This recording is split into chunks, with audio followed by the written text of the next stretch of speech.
Supreme Master Ching lectures are not a complete meditation instruction. Please do not try alone. For free of charge guidance, please visit godsdirectcontact.org or contact any of our centers near you.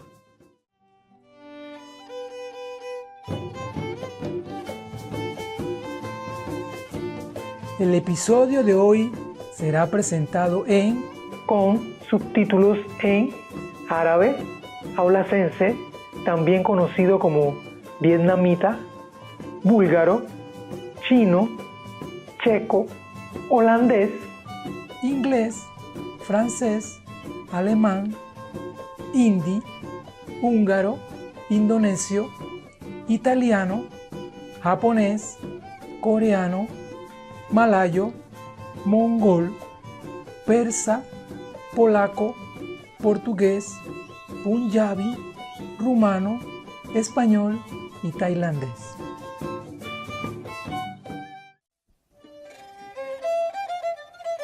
Hola y saludos, bendecidos televidentes.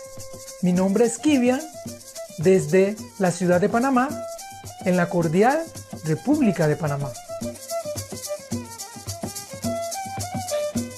Mejor conocido como el Puente del Mundo, la República de Panamá es un país ubicado en el extremo sur de América Central.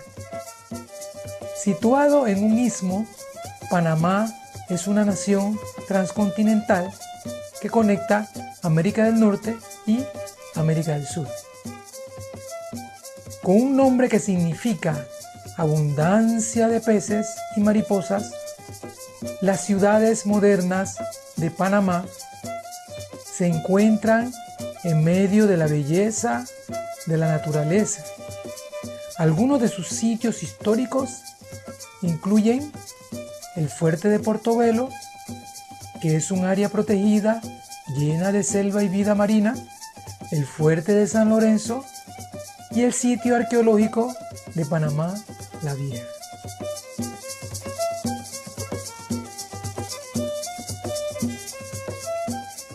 Nos sentimos honrados de presentarles brevemente a Panamá. Oramos al cielo para que llene sus vidas con sabiduría espiritual y bendiciones. Hoy disfrutemos de la segunda parte del programa titulado La maestra cuenta chistes e historias budistas. Los 5 preceptos y las 5 mejores formas de caridad. Más idiomas están disponibles en línea. Para su idioma específico, por favor visite www.suprememastertv.com/subtitles.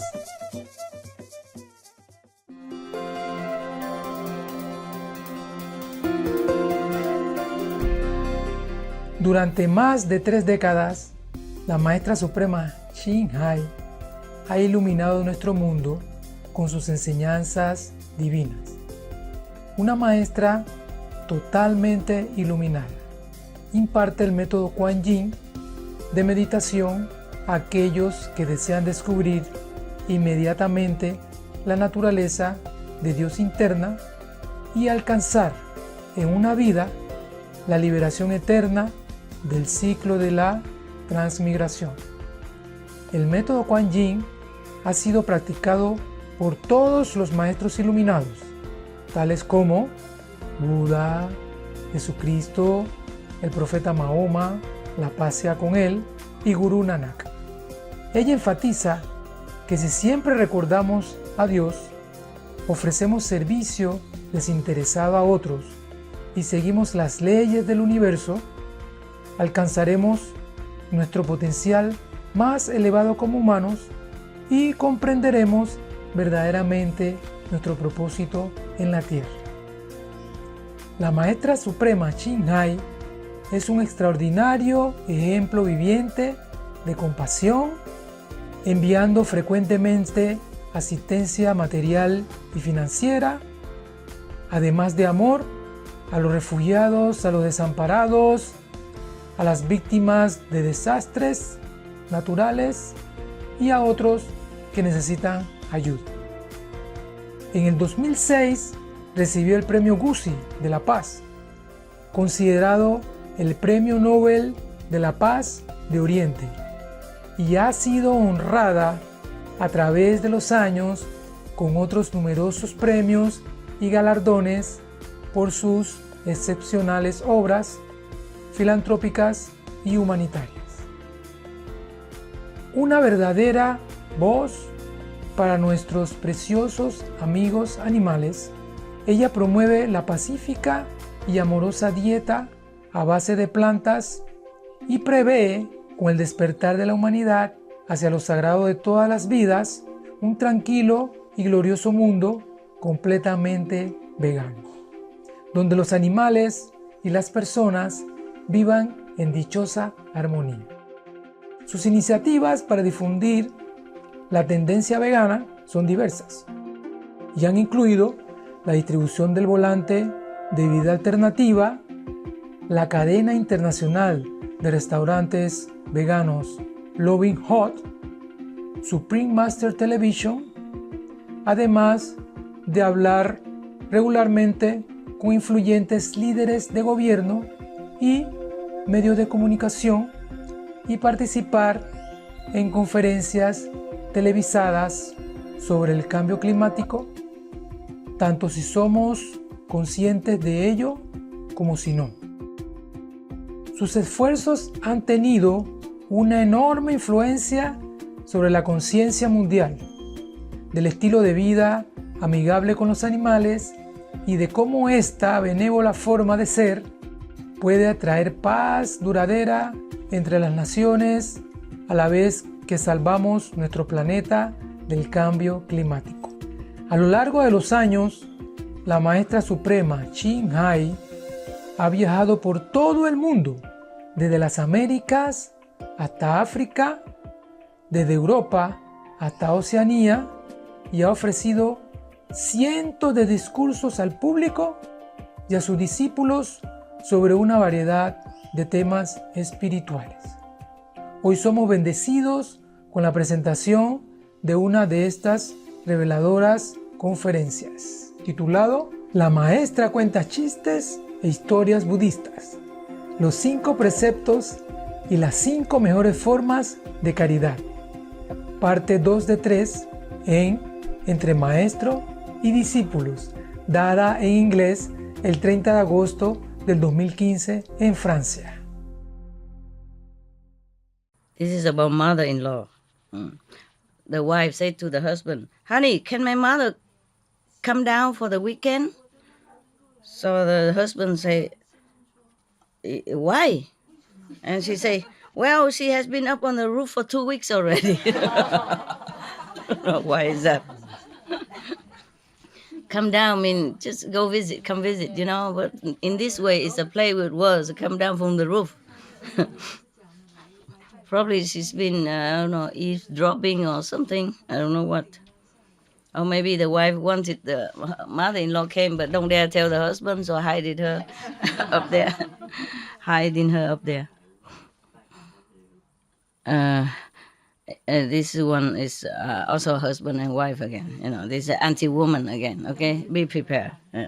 Honey, the husband said to his wife, I invited a friend home for supper today. What? The wife said. What? Are you crazy? The house is a mess, and I have not been shopping. All the dishes are dirty, and I don't feel like cooking a proper meal now.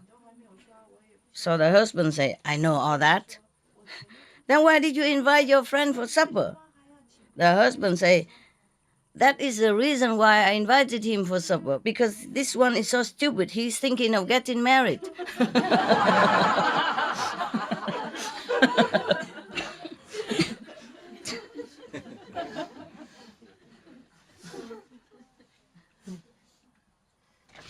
I think other thing I already told you, so just in case you didn't hear.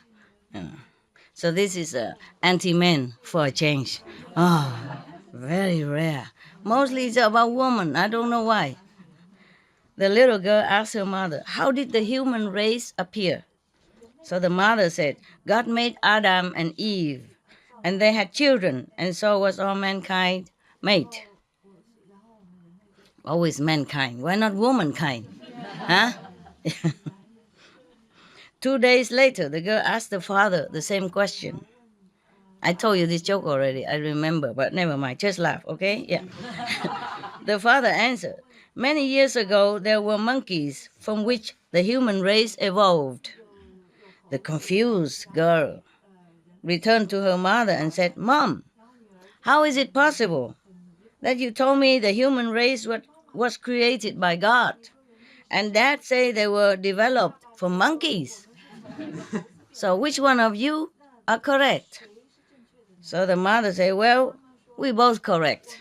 Yes, because it's simple. I told you about my side of family.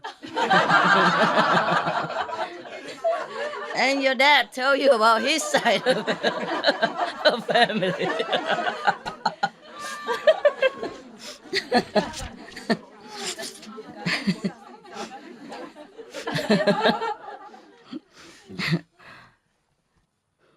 This man said to his friend, you never believe what happened last night. So the friend said, well, tell me, what happened? So the first man said, last night the doorbell rang, and when I opened the door, there was my ex-mother-in-law on the front porch. She asked me, can I stay here for a few days? And I said to her, yes, of course, you can, and shut the door. Stay here, outside. Okay.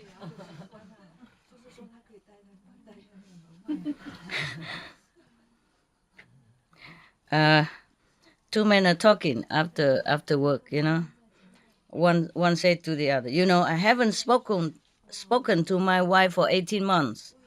I really don't want to interrupt her non-stop. This is terrible. And the other man says, I think I'm going to divorce my wife. She hasn't spoken to me over 2 months now. So the first man takes a long, deep breath and says, you better think it over, man. Woman like this, hard to find.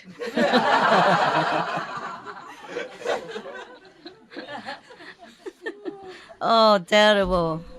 I don't want to read the joke about how bad women are anymore. They are not fair to us. I think I told you this story already, but just in case I didn't, yeah. Get ready to laugh, otherwise you kicked out. A man and his wife were having some problems at home and were giving each other the silent treatments, don't talk to each other. Well, I don't know how they do that. Yeah? Normally they say women talk too much, and here they say they don't talk to each other. Okay. But one day the man realized that he has to wake up 5 o'clock next morning. So he would need his wife to wake him up, because normally other things don't work, he don't hear the alarm, he don't, or he just shut it off and continue to sleep again. Mostly if another person wake you up, it's easier, just shake you and may wake you up. Okay. But he doesn't want to be the first one who talk, what I mean? Because if you don't talk, I don't talk, So both of them are waiting who is the first one who lost, you see? So he doesn't want to be the first one who break the ice. So he wrote a piece of paper saying, put it on the fridge, please wake me up tomorrow at 5 o'clock. Yeah. And then he put it on the fridge where he knows his wife will see it. Next morning, the man woke up all by himself and realized that it's already 9 a.m. and he has missed his flight and his important appointment. And then he was about to go and see why his wife has not wake him up. And then he noticed a piece of paper next to his pillow saying, it's 5 o'clock, wake up.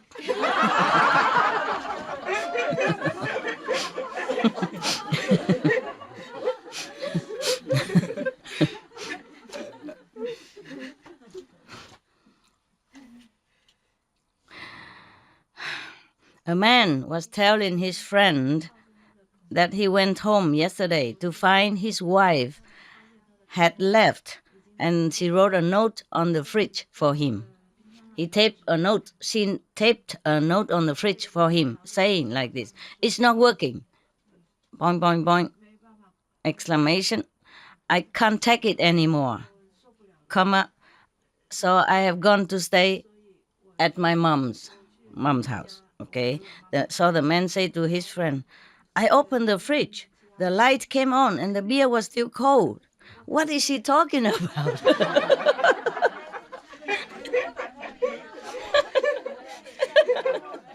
You don't get it. You Chinese? You don't understand? Understand or not? If not, you have to go behind there and listen to the translation. He thinks she's talking about the fridge. It's not working. I can't stand no more. I go. I said, but the beer is still cold. The fridge is still working. What is she talking about? Yeah, lucky, huh? Men are lucky. They don't capish anything. Ignorance is bliss.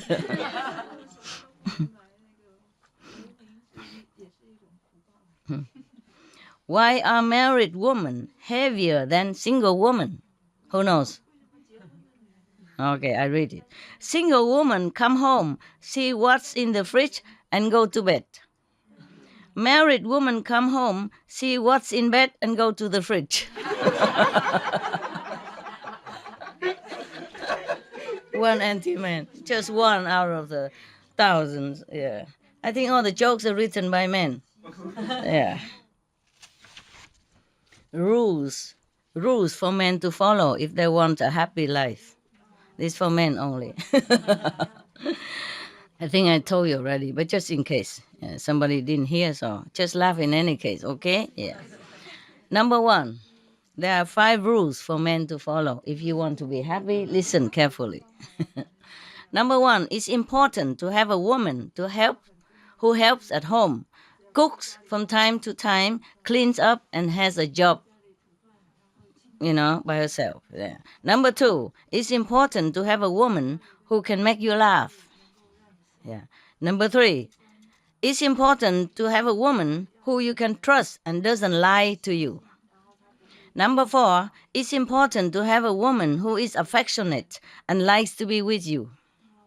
Number 5, and finally, it's very, very, very, very, very important that these 4 women do not know each other.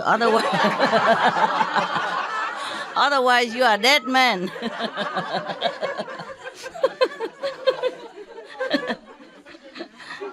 Otherwise you're dead.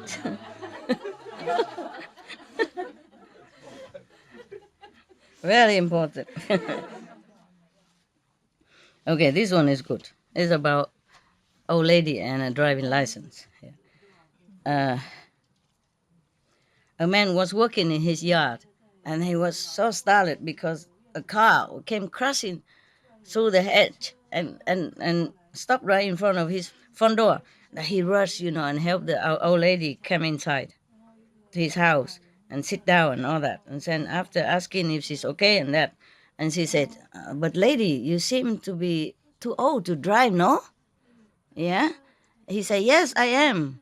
I'm very proud of that. I am 97 next month, and I'm now old enough that I don't need a driver's license anymore.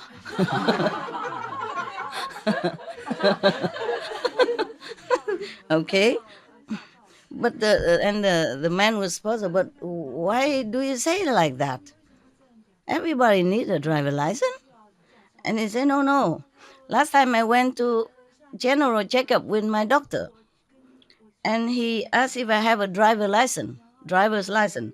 I said yes, and then I handed it to him to check, and then he used a scissor and cut it off into pieces and throw it in the garbage can. And then he said to me, you won't need this anymore. So I thanked him and I left. Too old. The doctor worried. But she was thinking, okay, if the doctor says so, he drive without license. Understand now? Yeah. A man walking in the desert for a long time, has no more water left, and very, very desperate, almost dying of thirst already. So he saw something in the long distance. He was hoping for something, for water. So he kept staggering and over there. And then when he went there, he saw a booth, small booth selling Thai. You know, man Thai? Yeah. And he asked him, "Do you have any water?" Yeah. So the seller of the Thai said, "Sorry, no, but I have Thai, only $5 each." So the man said, "I should kill you. I need water. What the heck I want to do with your Thai? But I have to save my energy. So to find the water. Can you show me where to find the water?" So the Thai seller say, "Okay, you walk straight ahead, turn right, turn left, etc. And then there you will find a restaurant. There, of course, they have water, ice cold water. You can drink as much as you want. Yeah, even though you threaten my life, but I show you I'm bigger than that. Noble."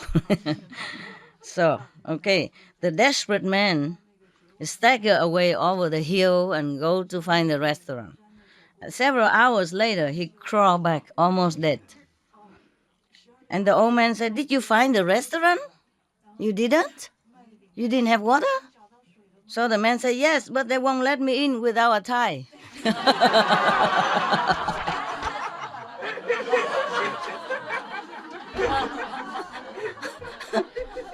Those black tie dinner, dinner, black tie restaurant. Just be careful what you say. That.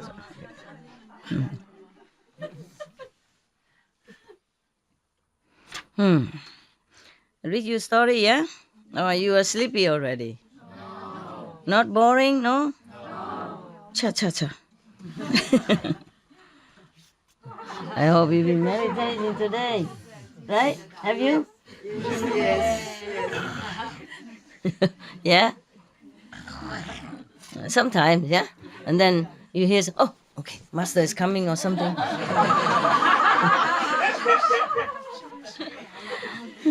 It's good, it's good. You did your best, I know. Because you have to sit all day, so no matter if you sleep, you still have a chance to wake up and meditate, right? But at home, sometimes only 2.5 hours, too short. Too short to even sleep.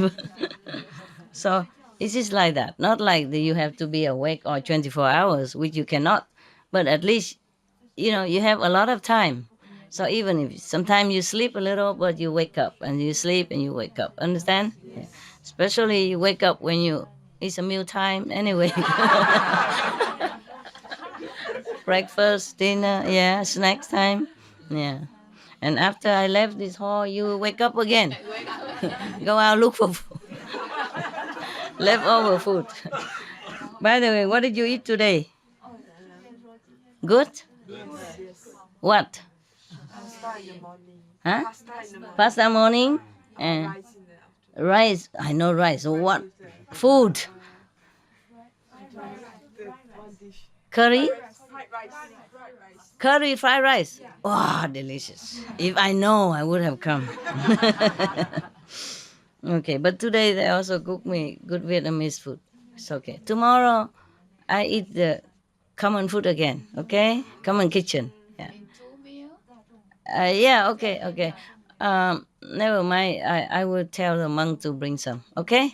You don't have to do anything. Oh, in the morning you do it and tell them to bring. Okay. And if dinner, if you want to just put in a lunch box. Simple. Okay. Yeah. And if there's soup, then you put in a cup or something. That's it. Okay. No big trays. Okay, huh? Yeah. So one day you cook, one day I eat with the kitchen. Okay. Yeah, okay. Because the monks also like Vietnamese food very much. Today, we enjoy it together. Yeah. And that's also because we eat together. The dog also get hungry and go. And when it eat his spaghettis and fish, vegan fish. Yeah, he eat like he been so hungry. All day he don't care. I ask him eat and he don't eat. And when somebody else come eat with me, I don't need to ask him. He go and ask himself. Eat, eat, eat. Not only the food, but Maybe company. The same yesterday, no, the day before. You came and you eat with the two Vietnamese boy, and he went and eat his food. You saw that? Same all the time. Same all the time. So whenever he doesn't eat, I probably have to invite people to come. Eat something. Yes. He comes, say hello to everybody, and then when he eats his food. Read your story, yeah? Or you are sleepy already? Not boring, no? Cha cha cha.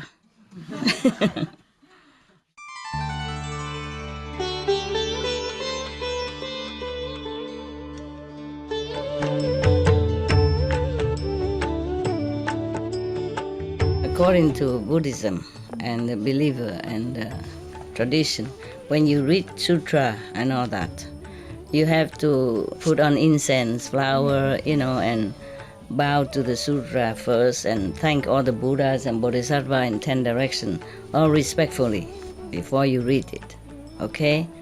And then you cover the sutra also with silk, beautiful cloth, and I just make it more popular. Yeah, more easy, simple. And I apologize to all the Buddha. I say if I done something wrong.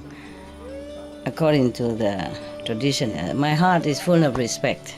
It's just that I cannot always do that. So please, all the sin, whatever I've done wrong, is all on me. At least other people, they hear the names of the Buddha. According to the sutta, they will get benefit. Yes. At that time, the Buddha was preaching about the benefit of the 5 precepts for the whole great assembly. Probably he was giving initiation, and then doing that. So he said about the 5 precepts, and the benefit of keeping it. Number 1, do not kill. Do not harm other people or not harm other beings. If you keep it, then you will have the benefit of having a long life and healthy life. Yes. And number 2, do not steal. Do not take things as is not given to you. If you keep this precept, then you will have the merit of being born rich, and noble. And then nobody ever steal your things. Yes. Number 3, do not commit illicit sex. If you keep it, then heaven and earth will respect you very much, and your body will be beautiful. You'll be born beautiful. Of course, right now, if you are not beautiful already, then you keep this precept. Next life, if you keep these 5 precepts, next life you will be born as human again, with all this, but not having to be born in hell or vicious animals or suffering any kind. Understand? Yeah. Keeping the 5 precepts, you will not go to heaven. You will it's just the 5 precepts alone, and you will not go to heaven, or lower heaven. But at least you will be born a human. Okay, healthy, rich, and have no problem. Healthy and having power, position, whatever, Okay. And number 4, do not tell lie, but tell the truth. If you keep it, that you will have the merit of a lot of respect from everybody on the planet, everyone you met. And whatever you say, people would believe you. Number 5, do not take intoxicants like alcohol and drug and all that. If you keep this precept, the merit you get is intelligence. Yes. Okay. So every cause have a consequence. So he was preaching about the 5 precepts. Why you have to keep it? Probably initiation, must have to keep the 5 precepts. And the Buddha always prays 5 kind of charity, 5 kinds of offering. Yes. Which gives the offerer immense merit, life after life, not just one life. Okay. What is the 5? Number 1, the first one is if you make offering or charity to someone who came from far away. The person who came from far away means he is really in need. Even if he has money, he will not know where to buy food yet. He don't know where the restaurant is. He doesn't know where to get the water, etc. So if you make offering to these people or give something, necessity to these people, from far away, stranger to your village. That's number one. Like good merit, immense merit. That's topmost. Some five of one of the five topmost. Yeah, and then number two, if you give offering to the person to people who are going away, going far away. Yeah, making lunchbox or dry food for the road. Yeah, because if the person going away is just as vulnerable as the person who came from far away, he will not know where to stay on the road. If you give him like blanket, some dry food, something for the road, then would be very meritorious. Of course, nah? This is really needy. Yeah. Not just the poor people only, yeah? But whoever really needs it, yes. One time I gave some charity, and some like $200,000 to some of the house burning in some area. And that area is not very poor area. So some of the Vietnamese people, not the initiate, Vietnamese people who came to the LA center asked me, why you don't give money to the poor? You give money to those rich people. I said their house is burned. Even if maybe they don't have anything, it's even worse than the poor. Because the poor people, they're more used to it, how to survive, and they used to it having less. But the rich people will be really vulnerable when the house is burned down and they have nothing in their hand.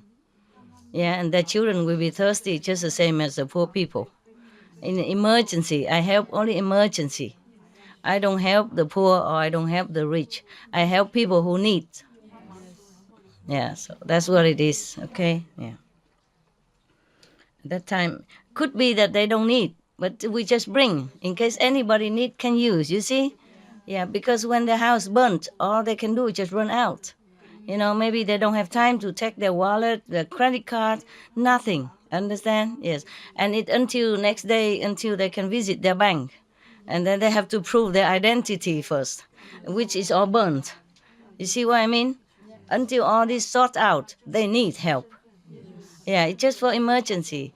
I'm not staying there and giving them money every day or mineral water all day. No, it's not. Just when they really most need it.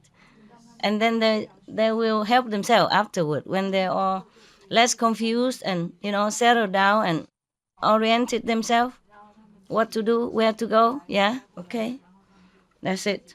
So number three, that if you offer for the sick people, make offering to the sick people. Yes, because sick people maybe they're so helpless, even if they're rich people, but they don't always, some people cannot help themselves when they're sick. And suddenly they have a stroke and then they just lay there, they couldn't walk, they couldn't do anything. And if you at that time know it and bring their water, bring what they need to them to their bed, or visit them in the hospital, because even if they're rich, but doesn't mean they have family, doesn't mean people like or visit them. So if you visit them, you help them when they're incapable, that is good. That's number three. Number four, of course, you give food to the hungry. And the person just now hungry and you give food to him. That is good. That's excellent. And number five is the best. Is giving the truth teaching to people who would want it. Yes. Not just anyone, of course, yeah? People who want it. So he said, these 5 ways of offering, if you know it and you do it immediately whenever the need arises, then now in this lifetime you will have merit also. Obviously, don't even need to wait until the next life to see the merit that comes to you. Understand? Even in this lifetime. I don't know how about you, but I have a lot of merit from that. Now that the Buddha said that, not because I want to do it for merit. It just somehow it returned manifold, Yeah. I do it because it's the right thing to do, not because of merit. But now the Buddha saying here is very meritorious. Yes, I can say that I lack nothing. I never short of anything. Yes. Even if I don't have, sometime if I don't have a driver next to me, or just even if I couldn't park the car, somebody would come along and park the car for me. If I don't know where the ticket counter, somebody would come and tell me, here, I will show you. I walk with you. Yeah, thing like that, you know. And even if I give charity ever since I was a kid already, whatever I can, you know, and all the way until I grow up, until now, not just now because I know the Buddha teaching or because of this and that. And therefore, even as a kid, I give charity to the beggar who walk past my house. And when I grow up, even during marriage, I give all the time, whatever money I have, to the orphanage, to the poor people in Africa, you know, even not much, but I always give, always. So I remember, it's truly, as the Buddha said, that even in this lifetime, wherever I go, always people help me, you know, even I don't ask. Yeah, even people, like when I was working in France, in Paris, and a holiday time, you have to go on holiday in France. Obligation. Yeah, the boss have to close a company if he has to, so that all the employee has to go on August holiday. I went on holiday, you know, but I had little money, not much. I was working. I never had debt. I always work and have some money, but not like I was rich or anything, you know. Yeah. And then I was on the train, you know, and then just a lady from nowhere, she just sit next to me and she started talking to me. She's Italian. And she invited me to her house and give me a beautiful room in front of swimming pool, and every day cook for me. I did not do anything to her. Yeah, she say, like she asked, you know, why you come to Italy? I said, oh, I have never been in Italy. I like to see and all that. You know, oh, come to my house, you know, and then you will know Italian people more firsthand, you know. So give me everyday true Italian food. I never ate any Italian food as good as that. Younger, you know, less money, tastes so good. And then every day when I swim and then go eat breakfast and lunch and dinner. Then her husband uh, drove the horse carriage, the carriage horse with two horse, and take me around the town in the horse carriage, beautiful horse carriage, yes, and then bring me into their orchard with full of apricot, peaches, apples, cherries, and plums, and oh, whatever I want to eat. Oh, I just take it, eat more. You're so skinny, eat. Italian mama. Look at us, you know, you have to eat. We're healthy, healthy and wealthy, you know. Oh my God, and they didn't want to let me go. It's so good like that. So, but I had to go. I said, I'm going to Rome. Yeah, this is one of the stop. Thank you so much. I have to go. And I wanted to pay, but they don't take it. They don't take it. They push it back and back and back. So I say, okay, thank you so much. My Jesus bless you. And then I have to go.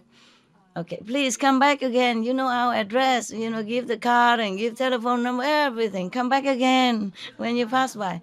I say, if yes, maybe.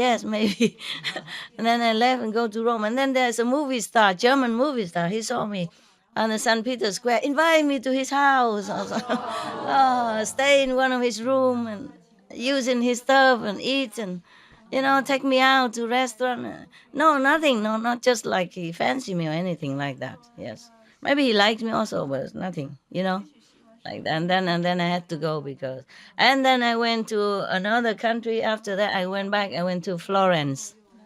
No, let me think. No. First, Florence is the lady with the orchard. You know, and then the Rome with the movie star. I don't remember his name. Peter something. I just remember Peter, but I forgot the last name. Peter. He probably gone already, Yeah, old time. Old. Peter. Yeah. I don't know if he's famous or not, but I was young and ignorant, I don't know much about this kind of thing. And then I went to Florence, and then Rome, and then now I go to Venice. Yeah. Venice also meet a guy, a photographer, want to take my photo. And I said, I don't have money to pay for this. So, no, no, no, you're beautiful. I just want to take your photo. Stay there, stand over there, and sit over there. So I cannot tell you everything. It's too much. Even I told you in India, many people want to take me home to make offering. It's so funny. And want to marry me to her son, remember? Yeah. Yeah, remember I told you? Yeah. And even Dalai Lama was so kind to me. He always gave me medicine whenever he saw me. Even if he was busy, like in America, he saw me in New York. No, not near New York, I don't somewhere near New York. Or New York somewhere. And then he said to me, wait here, I'm going to give you my medicine again, not just in Himalaya, but in America. He remembered me. He said, wait here, I give you medicine. This medicine you don't think is just cheap or like vitamin or anything you can buy at the counter. No, this is a homemade Tibetan traditional medicine and very expensive because it's comprised of not only herbals but also many of the precious stone substance powder, lapis lazulis, and I don't know, I can't remember, but the long list of precious gold and substance like that combined together. And even his brother, the brother of the Dalai Lama, must buy if he wanted. And he gave me for free. Yeah, not just in Himalaya only, in New York. And I give him nothing much. The first time I met him, I gave him only, I I braided myself, some. I didn't have much money. Yeah, I just took some of the pine branches. Yeah, and I bought some of the lychee, and I put the pine as a background, pine leaves as the background, and put lychee in the middle. I bind it up with a ribbon, a cheap ribbon, Indian color ribbon. Then I offered to him. That's all I had to give to him. A second time I had beets at that time. I offered to him only. That's it. It's not because of that he gave me medicine. No, he received me in his palace and asked me where I came from, and I say I from Vietnam.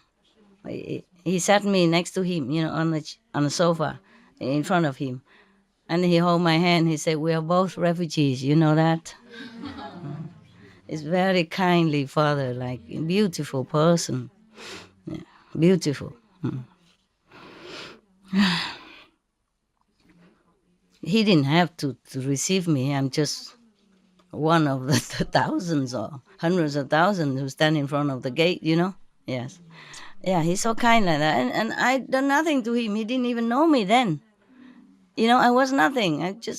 I'm really nobody, nothing. God knows. I just walk around, meditate, and one day I stand in front of the gate and I just happened to see his brother. I didn't even know that his brother. I said, oh, I didn't know the Dalai Lama live here. Wow, how ignorant I has been all this time. I wonder any fortunate person could ever see him. I heard of him all the time. I never had the fortune to see him. Do you know when he come out to preach for the public so I can come and have a look? He said, never mind, you stay here. I go and ask him to see you right now. I said, can you? I said, yeah, I'm his brother. I can. Just like that. Yeah. And I did nothing to them at that time, just a poor mendicant, just wearing simple sadhu robe. Yeah, look poor, nothing rich, nothing. So he came and sit me next to him and he holds my hand and said, we're both refugees. Because I came from Vietnam. Oh, it was so beautiful. Yeah. And then even in New York, he remembered me. You stay here, I give you medicine. Yeah. He saw my face have maybe some mosquito or something, but he said, oh, your skin is no good. I'm going to give you medicine to get it better. Take it. And then he gave me the medicine and he given me book also, and him by himself. The book that he wrote, or he spoke and people wrote it down. He gave it to me. And then all the Tibetan around there, after they know it, they say, "Oh, we could never have this. Yeah, I give to you personally. You're such a lucky woman." The normal Tibetan, they keep telling me. I think I have it somewhere I don't remember where anymore. I had it with me, but then I keep traveling around and I don't know where I put it anymore. Probably in one of the temple or somewhere. And then, what else? Yeah, and then I went to another place, Kashmir, where the beautiful lake and the path in the middle. And one of the poor Muslim family, not too poor but not too rich, he has a boat. And he come and take my luggage and everything. Want to invite me to his house. I said, no, I pay if you, because he work for his family, you see. So I say, I have to pay. Yeah, but I don't have much money, so I cannot stay inside the boat. So you let me stay outside the boat. I pay less, but I pay. Yeah, 5 rupees per day. That's not even, I don't know, about 70 rupees for $1, something like that. So it's not even 10 cents or something. Yeah. And then even that included food. Just a fried rice with nothing. Because first he put fried rice there, put egg. I said, no, please, I don't eat egg. So he took it away, just fried rice. And sprinkle some of the green cabbage, whatever, that's it. Yeah. But treat me so nicely, Yeah. All the Japanese and all the Chinese, they have money. They stay inside the boat. They make the boat into like a hotel, different rooms. Yeah, they stay inside. I stay outside of the end of the boat, the pointed end. Yeah, outside there's nothing. He says it's very cold out there and dew. And I say, no problem, I'm used to it. So I just put up an umbrella and then I lay underneath to cover my face area. Yeah, and I'm warm inside. And the feet don't care. Yes. But even then, not because of money, the whole family was so kind and respectful. Yeah, as if I something holy person or something. Like that kind of treatment. Yeah. Oh, and then, many story.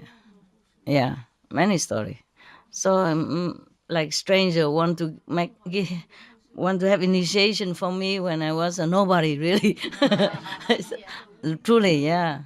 And treat me so nicely. Second time meet him, brought me immediately to his house, tell his wife to cook for me and invite all the neighbors, come, my great guru, my big guru. So big, big guru and everybody. Oh, so fun. Yes. So many. Yeah.